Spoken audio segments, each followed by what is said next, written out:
Hi mga kababols, tuloy-tuloy po ang courtesy call ng ating Director Maritime Group. Nandito po tayo ngayon sa Barangay Donggalo, Parañaque City. Siyempre magko-courtesy call po ang ating DMG sa ating Barangay Captain na si Honorable Marilyn Burgos. Tara, samahan niyo kami.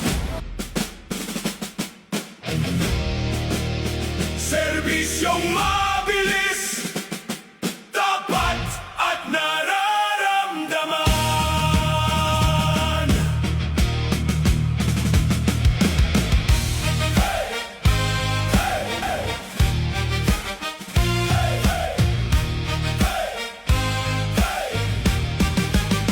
Sa lawak ng dagat, kami nagbabantay.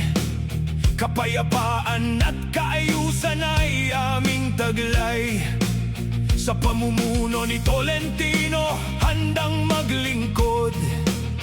Maritime Police na tapat sa bawat pagsubok. Bagong sigla, bagong lakas, para sa bayan ay walang katapusan. Sa bawat alon, sa bawat pampang, serbisyo namin ay laging maaasahan. Bagong Maritime Police, aming panata, mabilis at tapat sa bawat gawa na raramdaman. Mula dito sa headquarters ng Maritime Group sa Barangay Donggalo, Parañaque City. Ako po ang inyong kababols, ang inyong PNP Content Creator Group. Pailan and see, we overcome.